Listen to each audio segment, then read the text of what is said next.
Começa agora o programa 20 Minutos com Breno Altman.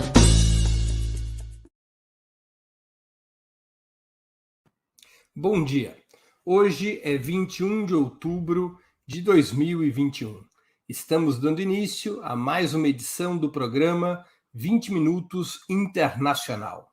Nosso convidado é o escritor, jornalista e historiador Tariq Ali. Nascido em Lahore, no Punjab, então parte da Índia colonial britânica, atualmente Paquistão, Ali começou seus estudos universitários na Universidade do Punjab, mas migrou para o Reino Unido por razões políticas, estudando ciências políticas e filosofia na Universidade de Oxford. Entre outras atividades, foi um dos principais organizadores do Fórum Social Mundial, sendo um dos 19 subscritores do Manifesto de Porto Alegre. Com algumas de suas obras publicadas no Brasil, destaca-se O Poder das Barricadas, uma autobiografia dos anos 60 que saiu pelo selo da editora Boitempo.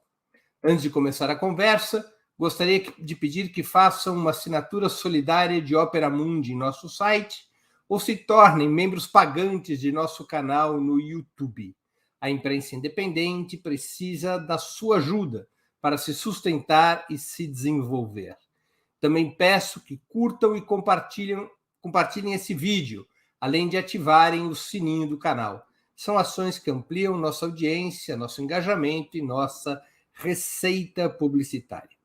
Como esse programa foi previamente gravado, infelizmente não será possível, dessa vez, perguntas de nossos espectadores. Mesmo assim, queria pedir que contribuam com o Superchat ou Super Sticker durante a transmissão. Good morning, Professor Ali. An honor to have your presence at 20 Minute Show. Thank you for accepting our invitation. I am very happy to be with you. There are very few television shows that I like and respect these days, and you're one of them. Thank you very much, Professor Ali. Professor Ali, the first World Social Forum was held over 20 years ago in Porto Alegre. What balance do you make? Has this initiative lost its validity? I think at the time when the first Porto Alegre conference took place, we were in a very strange situation globally. The Soviet Union had imploded. The entire communist world had collapsed. China was going in a capitalist direction. No one knew where this was going to end up. And many people were feeling at that time extremely demoralized, not knowing which way to go. And then the Porto Alegre initiative took place. And the first gathering in Porto Alegre was extremely important for the global movements, for the left to say, hi, we're still here. We're not going to go away. And we're going to carry on campaigning against social injustice, against capitalism, against imperialism. Now, of course, some people said this in a quiet way. Some people said it in a very cautious way. But that was the message that came out of Porto Alegre. And then at subsequent gatherings, I remember a big meeting with Lula at Porto Alegre. I remember Hugo Chavez arriving from Venezuela to address a meeting. So the merger of movements and progressive leaders of different states was very important, extremely important. And I know that some NGOs were critical, but they were wrong because some NGOs try to avoid politics altogether. But you can't do that. And what Porto Alegre did was to unite many movements with politics. And politics, not just normal politics, but politics where leaders were trying to bring about some changes. So from that point of view, it was very important. Has the election of progressive governments in Latin America reinvigorated left-wing parties, which seemed so weakened at the end of the last century? Look, I think we have to look at it in this way, that we were living in a world where the idea of socialism had been discredited, not just for groups so small into numbers of intellectuals, but millions of people all over the world just felt after the collapse of the Soviet Union, there is nothing left. We have got to reach an accommodation with capital and empire. And then you saw the election of governments, especially Chavez in Venezuela, challenging this. Not challenging it in a crazy way, but saying we accept that we cannot create socialism immediately, but we can do certain things. We can create more space for our communities, for workers, for peasants, for cultural workers. And I have described that movement as a movement which combined mass mobilizations and electoral victories. And Lula was elected in Brazil, not exactly on the same line as Chavez, but still it was a defeat for the oligarchy that had ruled Brazil for many years. So these things were not unimportant for us. And then the elections in Bolivia, in Peru. Now, some have gone well, some have not gone so well. But the interesting thing is this, Breno, that whenever they suffer an electoral defeat, these left movements are said, they're finished, they're gone. And then suddenly they come back. And suddenly you see more victories, like in Peru recently, where the elite went crazy at the election of the teacher president, as we call him. Of course. And they couldn't keep him out. And then in Chile, a country where they thought they had solved everything, there was a huge students' movement against the governments, both parties, demanding changes and shifts, which finally led to a referendum on a new constitution, which the left won. So it's not over yet, the pink tide. It's still coming. And it sometimes suffers defeats, but it has not been crushed before, as the movements were crushed by the military dictatorships in the 70s and 80s of the last century. And that in itself is a reflection of what is happening to the Western world itself, the huge rise of the far right in most European countries. The Trump experience in the United States of America, with white supremacy being held up as a good model. And in other continents as well, the rise of Modi in India. So we are not in a world where the left is triumphant, but at least it's present. And for some small things, we have to be grateful. And then with the COVID episode in our history, we see how quickly some of the dogmas of neoliberalism were abandoned. And the state had to intervene in order to save the lives of their people. And in the United States, the stimulus proposed by Joe Biden, not the most radical president America's ever had. Of course. But he had to do what was necessary. So the very system, the form of capitalism that they had been utilizing to crush everyone and to make the rich richer, is not working any longer.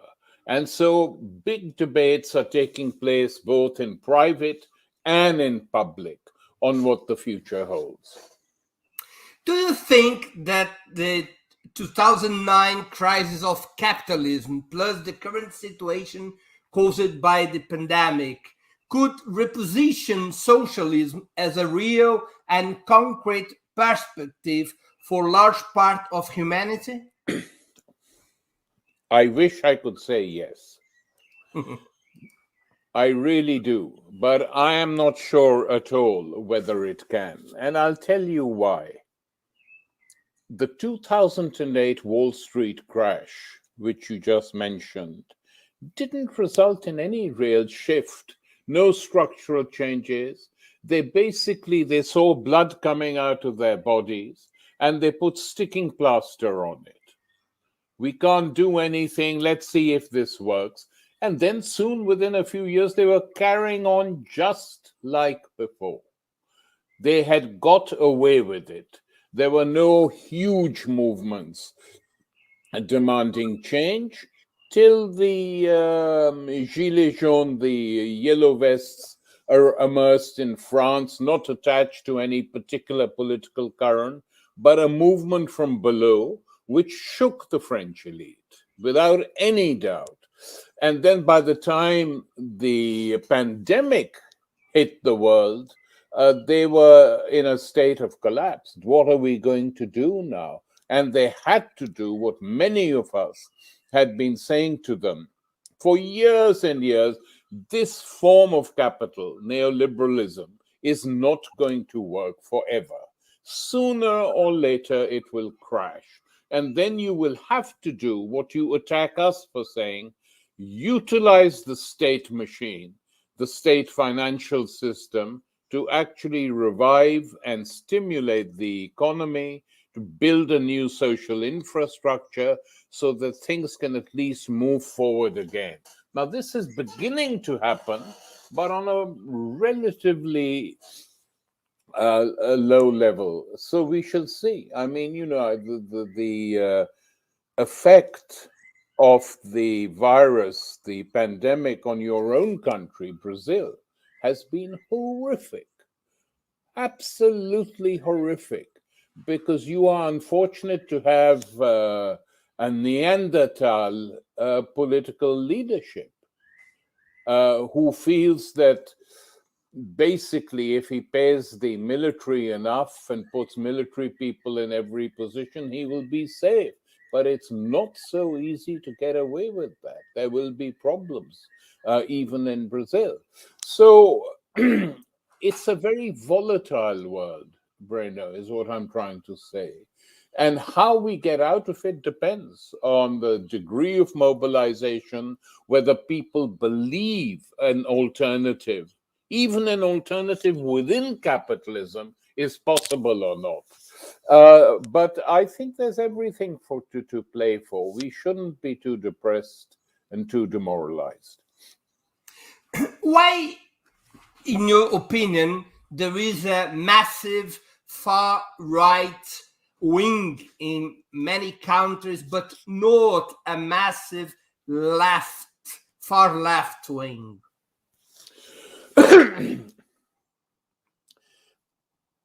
If I can be very blunt, the far left, by and large, were footnotes in books, and these books were giant mass communist social democratic parties. With the collapse of the largest communist parties outside the Soviet Union in the world, the Italian Communist Party, the French Communist Party, the Indian Communist Party, what happened is that the far left groups attached even as critics to these parties also suffered. And for many, many people who don't know the differences between one group and another, they feel the left has collapsed. And here, the most striking example of this was Bolsonaro's victory in Brazil, because people had given up on the PT. They were very disappointed. You know, people like me who used to visit Brazil a lot and have many friends in it, we used to say this, that the PT will suffer badly unless it pushes through certain measures. that the wage subsidies are not, Bolsa Familia is not enough. You need to change the social structure, the social infrastructure of the country, health, education, prison system, so people feel something has been done.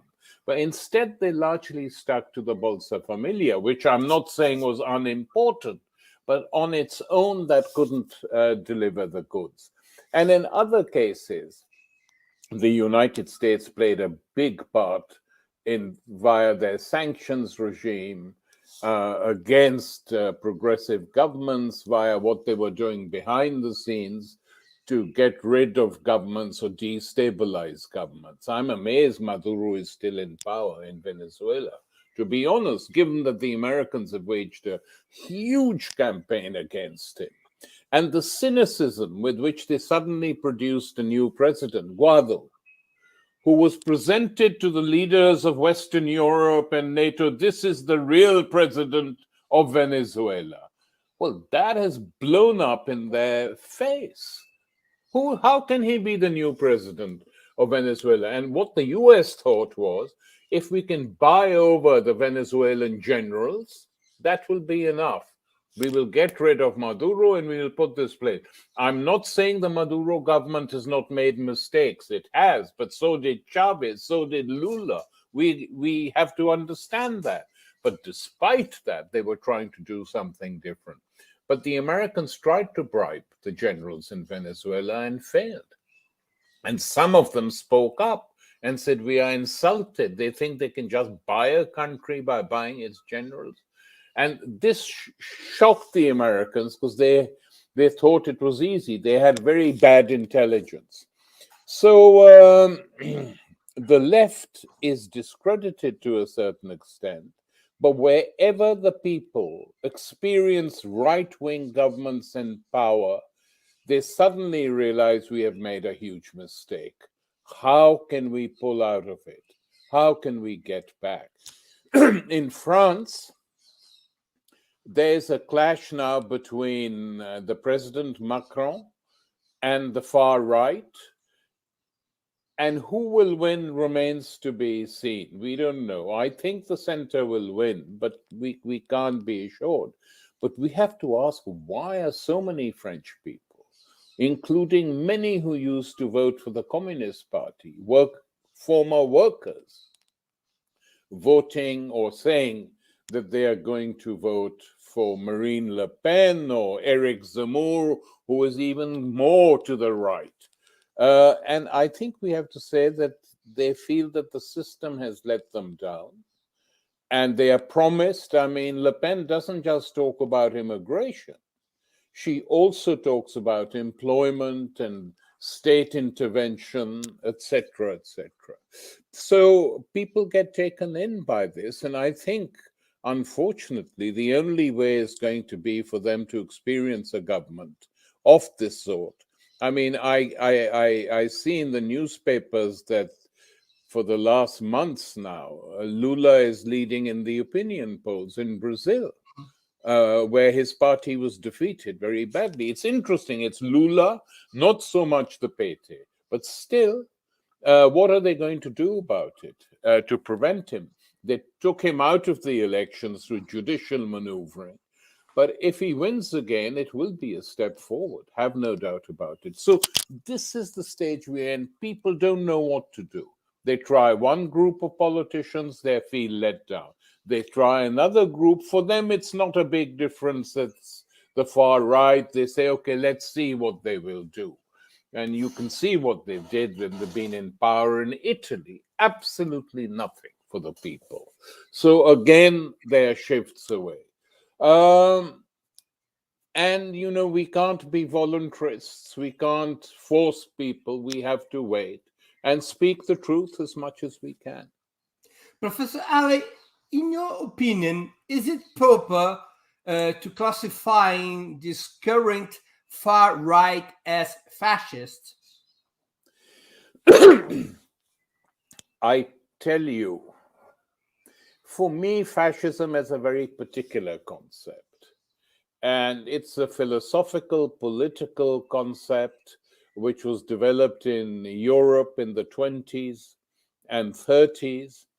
And it was developed to answer a certain need. And that need was, how can we destroy Bolshevism? How can we destroy communism, which the ruling elites all over Europe thought was the real enemy? And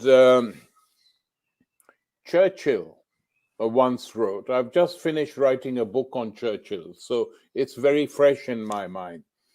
Churchill said the importance of fascism is that it does what normal conservative parties cannot do.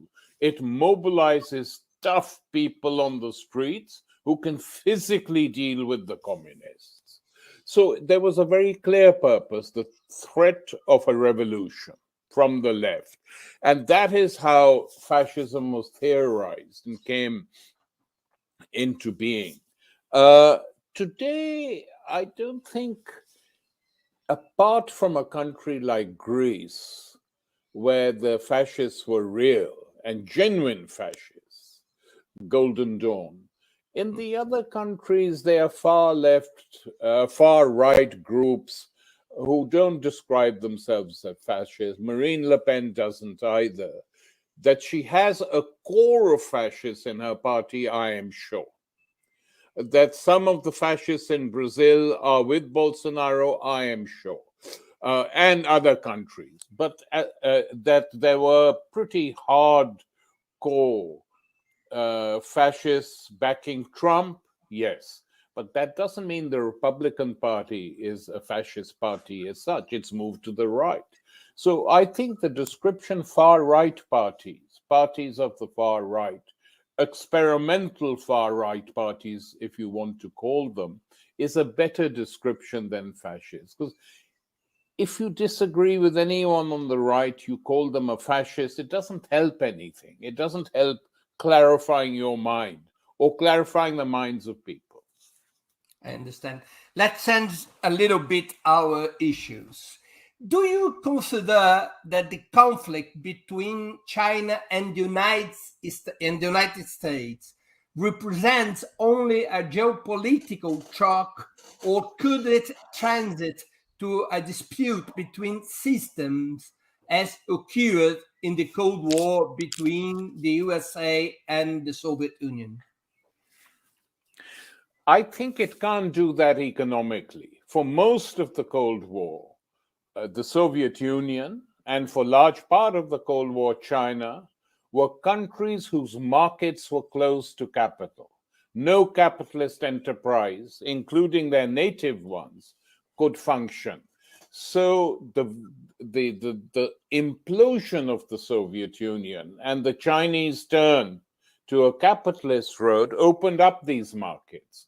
Now, the United States thought they could use this.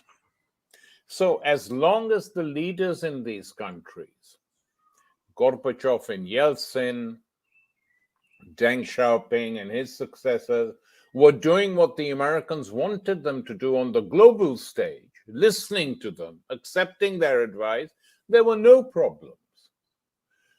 Now what we have is a combination of economic independence and political sovereignty.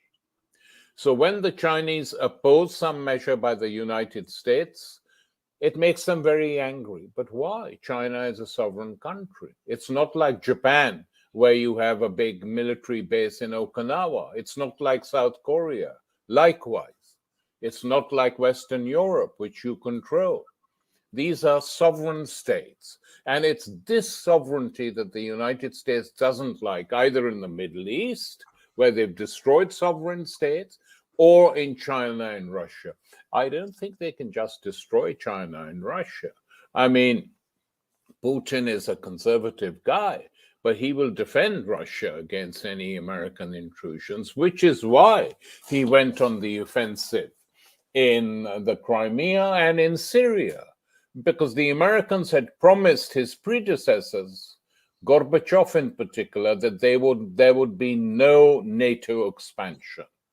And Gorbachev foolishly, instead of saying, okay, let's sign a pact, let's make a deal, and we sign. No, but he believed them naively and thought that they would do what they had promised him because they were honorable people like him.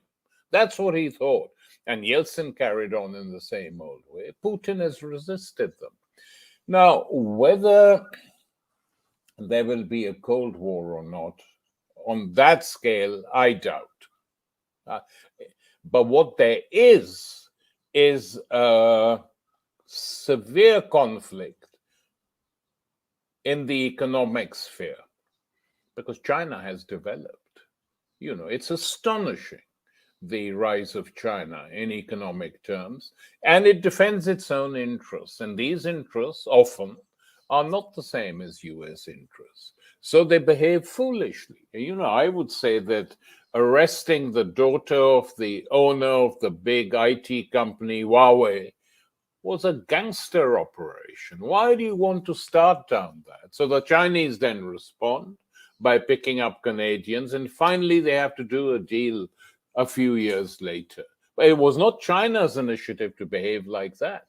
It was the US initiative carried out by an underling state, Canada, who does more or less what the US asks. So what we are witnessing, I would say, is economic rivalries, where the United States, under Trump and under Biden, wants to somehow cripple China. How will they do it? Economically, it's not so easy to impose sanctions on a country the size of China, which has trade relations with the whole world. They can't do it, simply. By force, very dangerous. But by blackmail, by threat, to put pressure on sections of the Chinese people and the Chinese leadership, that's what they are trying. So this new deal with Australia and Britain chucking France out is just designed to have nuclear submarines permanently stationed on the shores of China. Well, the Chinese are capable of responding if you behave as foolishly as that. So it would be very stupid for the US to attempt to sort of weaken China through physical force. Can they do it through Taiwan? I doubt it, because quite a lot of the Taiwanese elite is quite very happy having a big Chinese market. Can they do it to Xinjiang and the Uyghurs?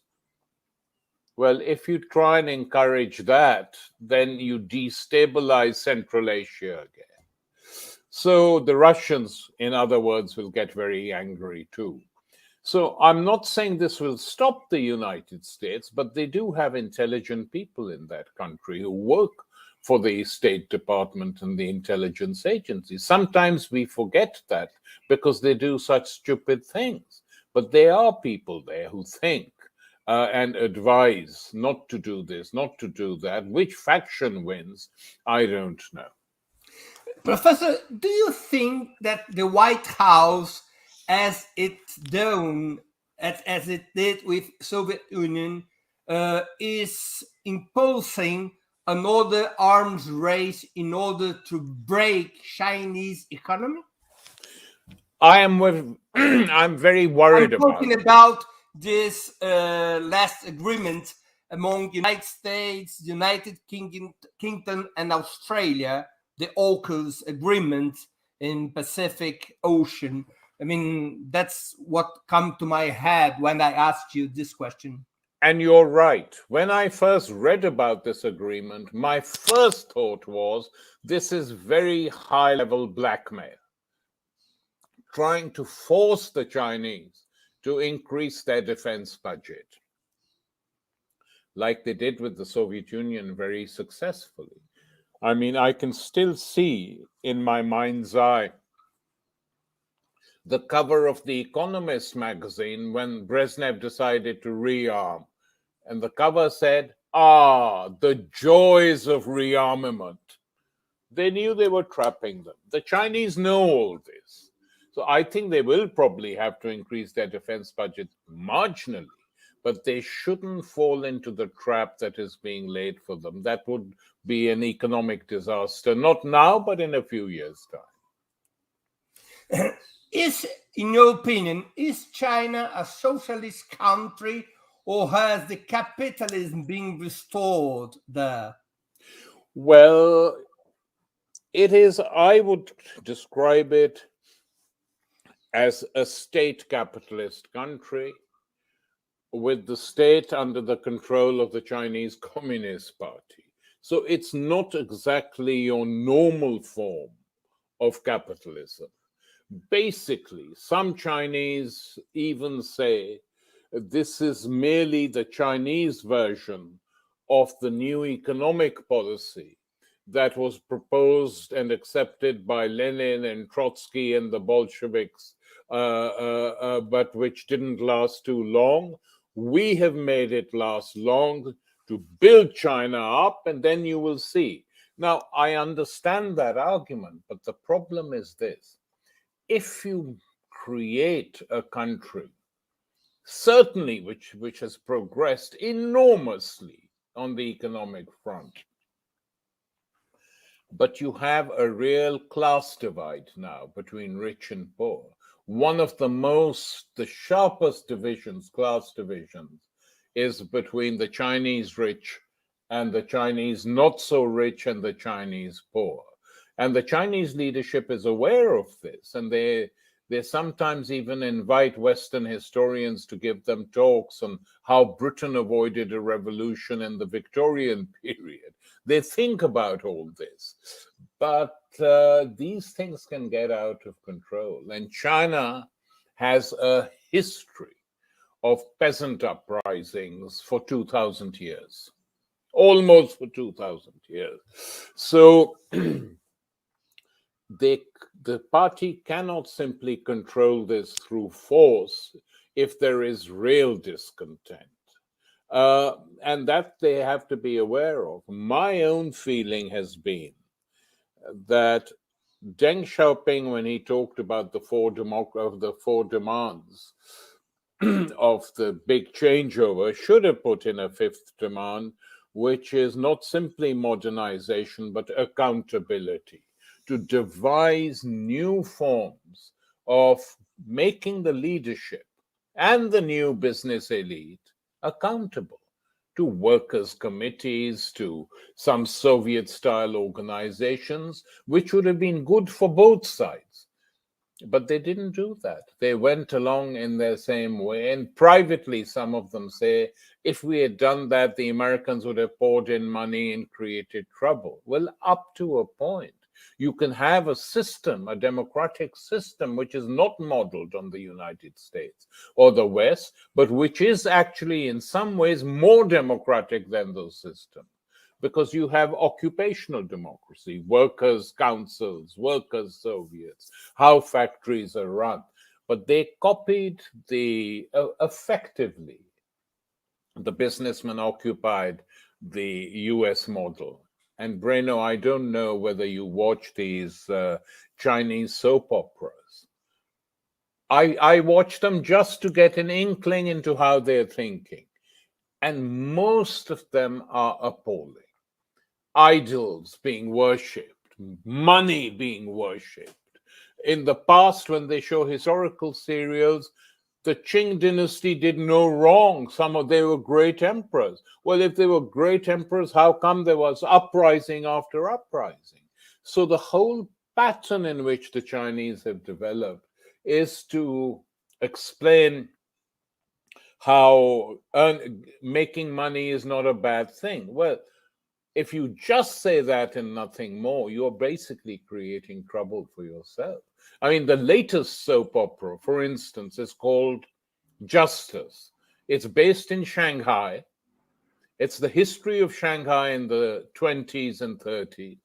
So they show the struggle taking place between different factions of the national bourgeoisie. A good banker emerges and they're bad bankers.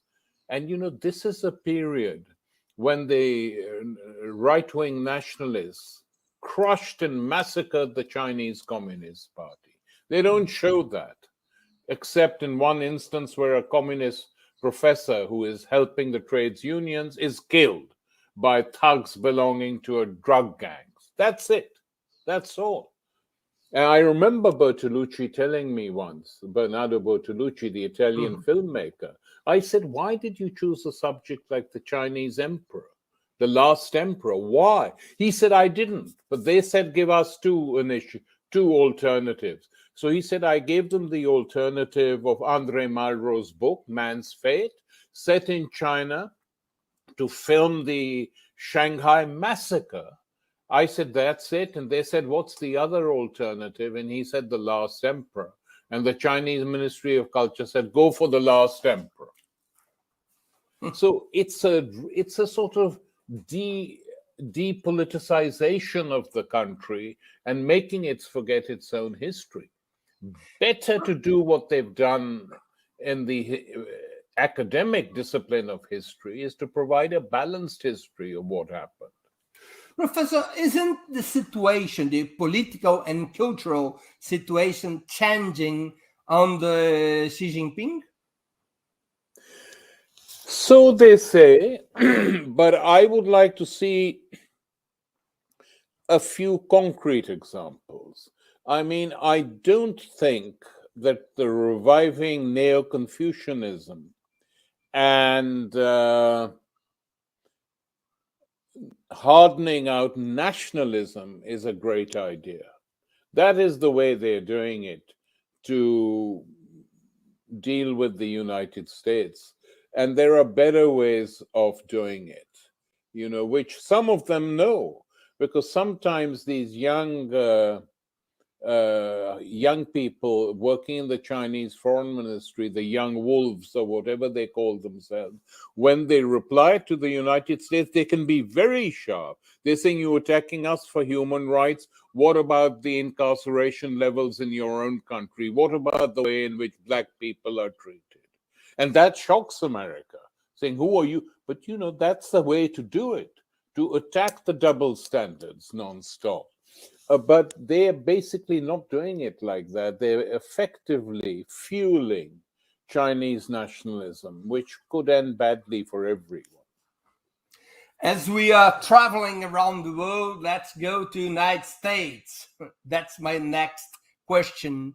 In the 30s, with Roosevelt in the White House, capitalism abandoned paradigms of liberalism and gradually adopted greater state intervention in the economy with a policy of supporting employment and income to stimulate the internal mass market. Is something similar happening right now under Biden? Not on the same scale, but something a little bit similar is happening. And because we don't like Biden, he's another imperial president, one shouldn't deny it. There is something different. He has broken from Democratic and Republican politics of the last four presidents, including Obama. So where it will end and how far the Congress will let him proceed remains to be seen. Of course, the other thing, Breno, we have to remember is that the 1930s, the American ruling elite had a very exaggerated notion of what the Soviet Union was. They thought, if we do not do what we have to do, the New Deal, there will be a huge rise of support for Soviet Union and communism inside the US. And it was very interesting after the 2008 Wall Street crash. I was in the States and I was watching the television, and I think it was Robert Reich, one of Clinton's former colleagues, who was asked, why aren't you doing what FDR did in the New Deal to deal with the economic crash? And the guy just raised his hands and said, because there is no Soviet Union. We don't feel threatened at all. And that is absolutely right. They don't feel threatened.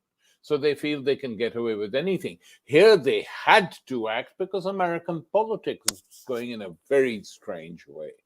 And Biden did what Obama should have done in 2008. But we'll see how it turns out and how far he can go. Is the Biden government a positive or negative factor for the nations and peoples on the periphery of the capitalist system? I think it is like on that front, it is like any other government the United States has had. It's an imperial power, and it treats countries on its periphery as an imperial power, not to mention countries far away from it in the Pacific. So on that, nothing much has changed. I mean, this offensive against China is really very foolish.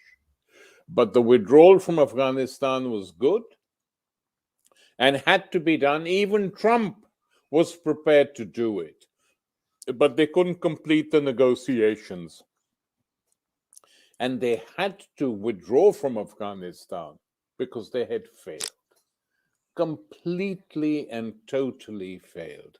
Otherwise, you cannot explain how a 20-year occupation can be rolled back in 7 days by a guerrilla army, and that the 300,000 strong puppet army, which you have created over 20 years, just collapses overnight.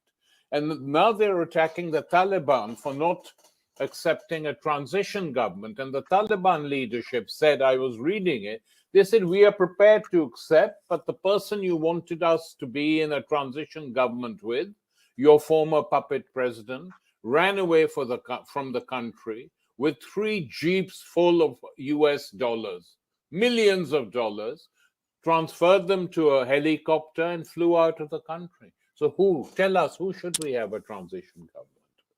That is the scale of Afghanistan has been a huge political and ideological disaster for the US. Regardless of what we may think of the Taliban, we have to accept that. It's been huge. And they know it, and their people know it, which is why the Western governments who supported them are saying you shouldn't have left, but why did you go? But the question is, are you so totally dependent on the United States that you have to do what they do? To which the answer is yes, they are. They can't do anything independently of the United States.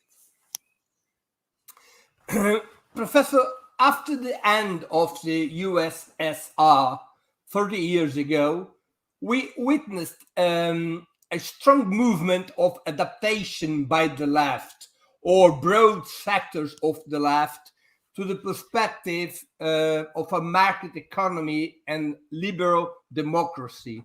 Mm-hmm. Is this still the dominant feature of left-wing parties on a global scale? Well, it depends on what you call left-wing parties. If you're talking about social democratic parties, then the answer is yes. The German Social Democrats, the British Social Democrats support the United States system and what it does everywhere. You will never hear any senior leader criticizing it. Some members of parliament, of course, but the parties are now firmly under control, if I can put it like that, of the state apparatus. They are state parties, and they don't threaten or challenge what they see as the interests of that state. Left-wing intellectuals started collapsing in France in the late 70s, and that process has continued. I would say, that France, which many of us used to once regard as the intellectual workshop of the world, is today one of the most reactionary countries in Europe. It's frightening. The speed with which they changed and the debased quality of the mediatic intelligentsia and the people who masquerade as intellectuals but are actually state intellectuals, who carry out what the state wants them to carry out, support all the wars, attack the Muslim population in France. Islamophobia is on a very high level in France today. And I would say that the Marxist intelligentsia collapsed in most countries a long time ago. It's now largely on campuses where they organize conferences. But, Marx was not just in favor of thinking, he was in favor of acting. And that space for action they have cut themselves off from. Now, sometimes I argue with them. I said, okay, the things are not as they used to be, but you have to relate to what is going on. Give it advice, participate in it. Don't run away saying, oh, there's nothing we can do. Capitalism is the only game in town. That's what they started saying. I don't think they could be on that position. But basically, they've discredited themselves so much now that they're not taken that seriously. The last of the great French intellectuals was Pierre Bourdieu, who tried to think, who thought hard. And it's funnily enough, I was in Brazil at a conference organized by Candido Mendes, which was like a surreal event. And suddenly a helicopter lands up with the guest of honor at this conference, who was a French bourgeois intellectual called Luc Ferry. And he comes up to me, recognizes, hi, how are you, Tariq Ali? I said, I'm well. What do you think of Pierre Bourdieu? I said, he's the best intellectual your country has. Oh, you think so? He's an idiot. I said, if he's an idiot, then who have you got? And he wanted to say me, but he didn't quite manage to say that. So it's this type of people who have dominated French culture now for many, many years. It's very depressing. And even Germany is going down the same route. There are good people in Germany, but they're too caught up now in the disastrous situation that exists there on a political level, with the collapse of social democracy, the collapse of their Christian democracy and beloved Angela Merkel. And basically, European politics is in a crisis. The EU is in a crisis. Britain has a different sort of crisis, but the Europeans are in a crisis. And what about the Corbyn phenomenon? Do you think that something like that with the left wing inside the Labour Party, this kind of phenomenon could repeat in the near future?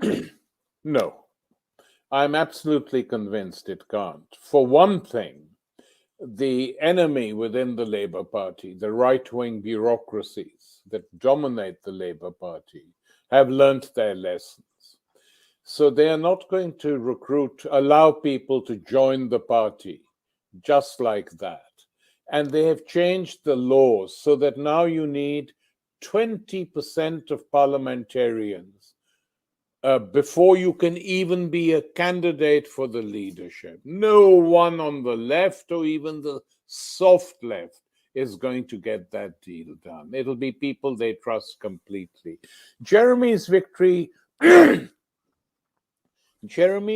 was an accident, really, and an accident which came close to becoming a major accident for the state in the 2017 elections, where they had to force this coalition through between the Conservatives and the far-right Irish Protestants in order to form a government. That's what they did.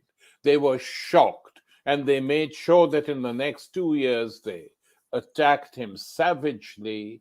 They waged campaigns against him. The entire media, not just the right-wing press, the Guardian was, as far as Corbyn was concerned, the Guardian was truly disgusting. And one of the things they didn't like was that Corbyn was an anti-imperialist. He didn't support the wars. He supported all the progressive changes in Latin and South America. He was generally on the side of those fighting for justice. So they couldn't allow him to remain leader too long, so they destroyed him by waging a completely spurious anti-Semitism campaign against him. No, that will never happen again. The only question is, what will happen in Britain overall? Will the Scots, the Scottish nationalists, split and join the EU, or will they stay with Britain? That's the interesting question. In either case, it will force some movement and some rethinking. But I think England needs a radical progressive party, really. To create another party beside Labour. They have to do that at some stage, you know. I mean, Corbyn will have to make a key decision. If the new leadership, which got rid of him from Parliament as a Labour member, doesn't take him back into the Labour Party, how is he going to get back into Parliament? Ideally, what he should do is stand as a peace and justice independent and call on his supporters, of which there are still hundreds and thousands in the country, to come and make sure he's elected. If he is elected as an independent MP, then there's hope for others being elected too and something new being created. I mean, not like a traditional party, more like a movement. But I don't know whether he will do it or not. Anyway, do you believe that it's possible a rebirth of a mass anti-capitalist left in Europe? Not at the moment. Something would have to change before that happened. You see, once you suffer a big electoral defeat, it's difficult to suddenly stand up again. And also the people who defeated you by voting for the right or the far right say, okay, we're not prepared to come back to you people just now. So it takes time. But at the moment, I certainly can't perceive of a giant anti-capitalist movement. But, you know, Breno, the other thing is, there is a lot of talk about anti-capitalism, but this usually tends to be apolitical anti-capitalism.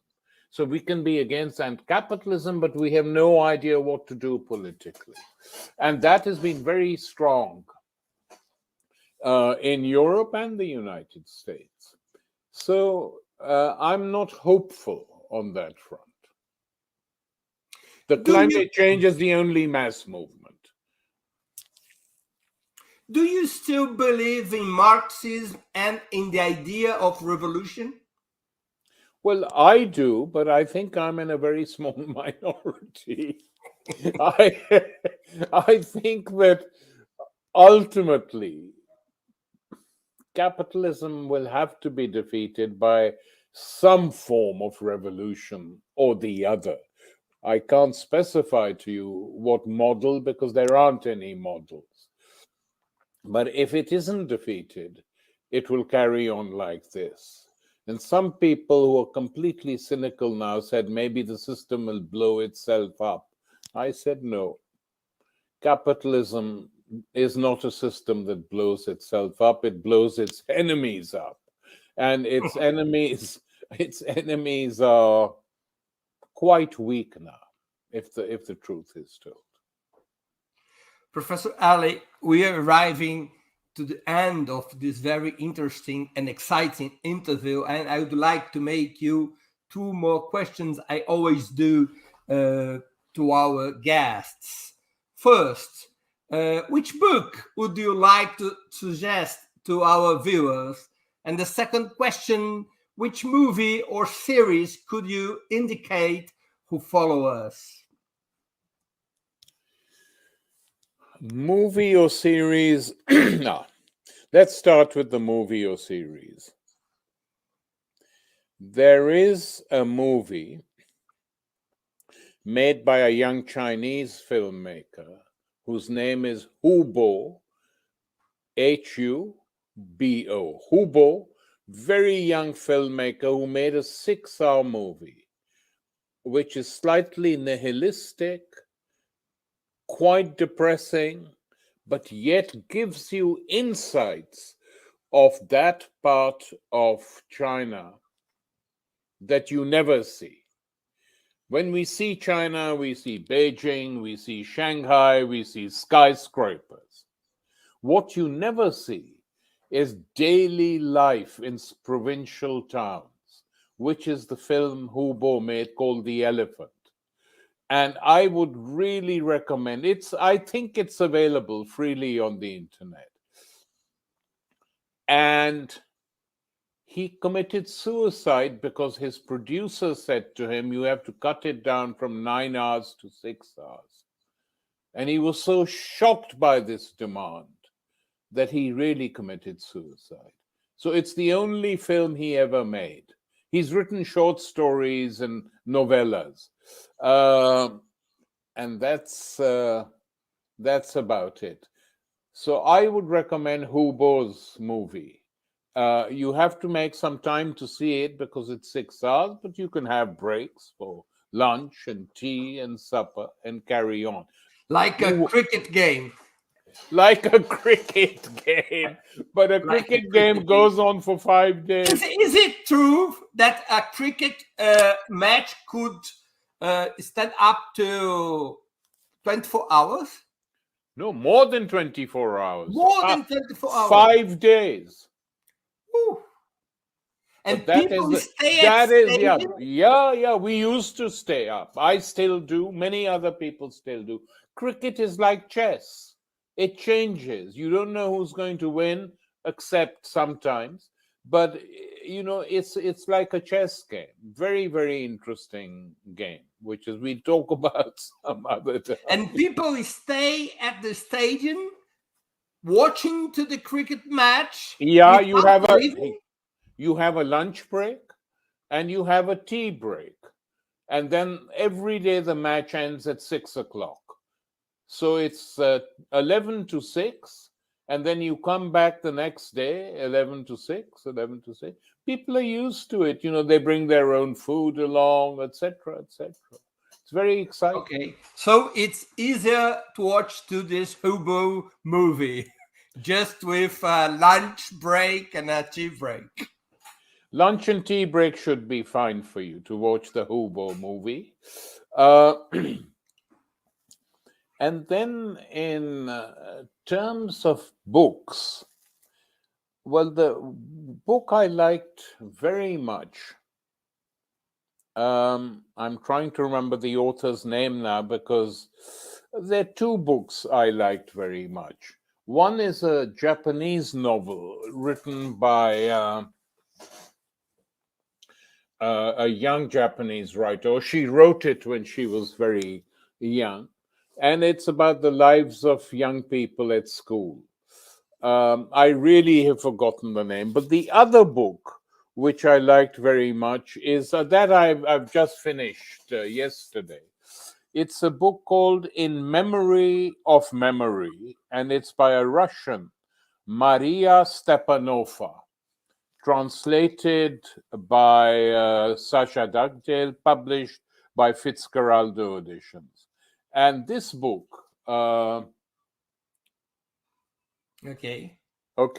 is a very interesting and unusual way of writing a memoir, which takes you back into the past of Russian history, not too far back, during the Soviet days.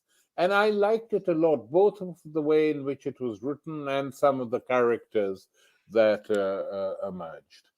In terms of US literature, there's very little I like. Jonathan Franzen, I really despise.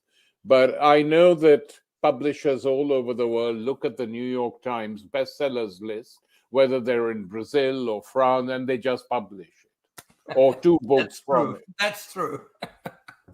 Professor Ali, I'd like to thank you very much for your time and for this very interesting conversation. Thank you for the opportunity you gave to our spectators and me. Thank you very much for having me. Delighted. Thank you. Encerramos assim mais uma edição do programa 20 Minutos Internacional. Obrigado pela audiência e um grande abraço.